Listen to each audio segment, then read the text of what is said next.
Nafarroako Oibargainean gaude. Irunberrira doan N534 errepidearen bazterrean, Fuente del Garrero deituriko parajean. Arantzadiko teknikoak hobi bat induskatzen ari dira. Irudi hau ez da berria. Azken urteotan horrelako 200 inguru zabaldu dituzte Espainia osoan, eta guztira 4.000 gorpuzki baino gehiago atzeman dituzte. Gerla zibilean fusilatutakoen gorpuzkiak dira. Horrelakoak topatzeko ingurukoen oroimenera jotzen da lehendabizi edota idatzita dauden iturrietara. Ondoren, teknikari eta zientzialarien lana dator. Oibarreko hobia zehazki kokatzeko, georradarra erabili zuten, lur eremua eskaneatzeko metodoa.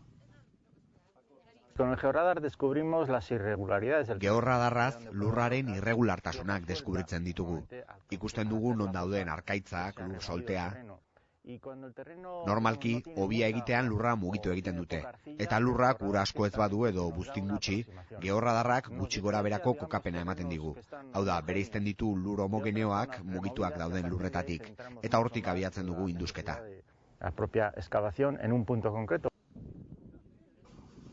Hezurrak topatutakoan hasten da lan zailena. Teknikariek pixkanaka garbitzen dute hezurrek ekainean duten lurra. Gorputz bat baino gehiago dagoenean, garrantzitsuena gorpuzkien individualizazioa da. Banan atera dituzte gorpuzkiak hezurdurak bereiziz. Donostiako Medikuntza Fakultateko laborategira ekarri dituzte gorpuzkiak analisi antropologikoa egiteko, hau da, ezaugarri antropologikoak aztertzeko, esaterako, gizonezkoak ala emakumezkoak diren, zer adinetakoak ziren, berezitasun antropologikoak dituzten ala ez, edota gaixotasunak izan zituzten.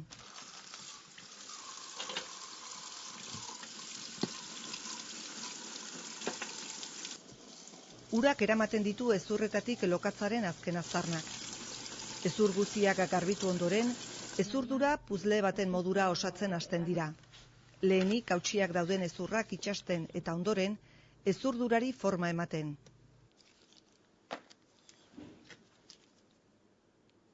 Lehen urratsa sexua bereiztea izaten da. Jakin badakigu tamaina eta forma ezberdintasunak daudela gizon eta emakumeen artean gorputzaren hezur gehientsuenetan. Beraz, analisi hau nahiko sinplea da. Badaude alde batzuk emakumezkoa eta gizonezkoa bereizteko.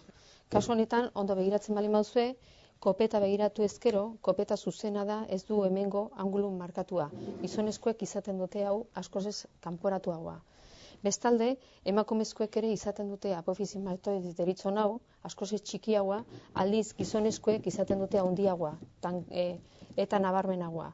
Eta orokorrean gizonezkoena izaten da sendoagoa eta emakumezkoena arinagoa izaten da. Aurkitutako hezurdurak adin ezberdineko pertsonenak badira, ezberdintasunak nabarmenak dira, baina adin berekoak badira, zailtasunak areagotu egiten dira eta analisia konplexuagoa da.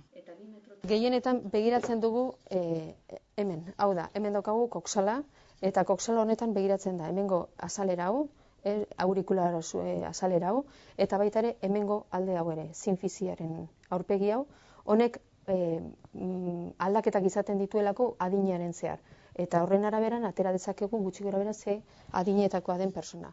Badaude ere beste ezaugarri batzuk balio dutenak, adibidez buru hezurra bera, eta adibidez lehengo saietzan edo laugarrenian hemen kartiloga kosifikatua dauden ala ez. Pertsona horren garaiera eta konplexioa ere hezurrek ematen digute. Baita gaixotasun bat izan zuen ere, gaitzek bere aztarnak uzten baitute hezurretan. Azterketa antropologikoak erakusten du halaber nola hil ziren pertsona horiek. Oibarren 4 fusilatuak izan ziren. Ondo begiratu ezkero, azpian aurkitzen dugu sarrera lekua.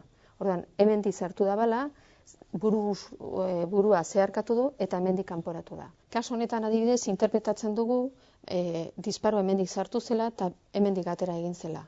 Eta batzutan oso zaila da jakitea gertutik ala urrutitik egina dagoen.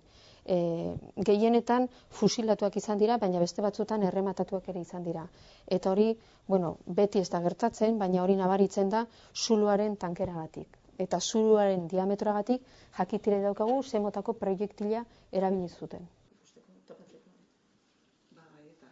Izena-bizenak jarri ahal izateko DNA-aren azterketara joko dute.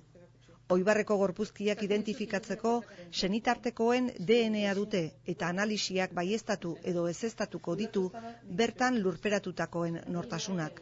Horretarako, bi agin bidaliko dituzte Gasteizko DNA bankura aztertzeko.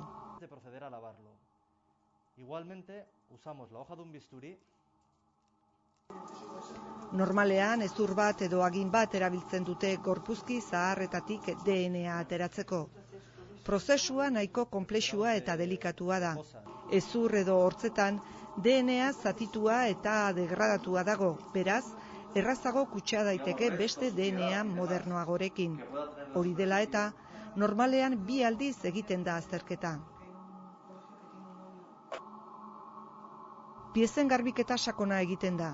Bisturiz arraskatzen da lurrak utzitako zikinkeria itxatxia, eta lixibak eta ur purifikatuak osatzen dute garbiketa prozesua. Hezurra edo hortza prest daude laginak ateratzeko. Hauts bihurtzen diren lagin horietatik aterako da DNA purifikatua, hainbat substantzia gehituta. Substantzia horiek zelulak hautsiko dituzte DNA askatzeko. Como si fuera un detergente. Detergente bat bezalakoa da. Laginari jartzen zaion detergente purifikatua. Zelulek mintz txiki bat dute, gantz geruza baten antzekoa. Eta detergente horrek hautsi egiten du eta barrura sartzen da. Geruza irekitzen joaten da kutxa bat balitz bezala. Kutxaren barruan nukleoa dago. Nukleoa ere ireki egiten da eta DNA askatu egiten da. El núcleo también se abre y el ADN se va liberando. Lortutako DNA-ari zenbait substantzia botatzen zaizkio eta sekuentziatzaileetan sartzen da DNA katearen datuak lortu eta irakurri ahal izateko. Gutxienez astebete beharko dute lehenengo emaitzak izateko. Hauek, senitartekoen DNA-arekin konparatuko dituzte. Analisiaren prozesua amaitutzat eman daiteke. Azkenik teknikarien txosten batean jasoko dituzte emaitzak. Horrelako analisi antropologikoari esker, Oibar gaineko Fuente del Garrero parajean atzemandako gorpuzkien senitartekoek zabalik zuten zauria sendatu ahalko dute.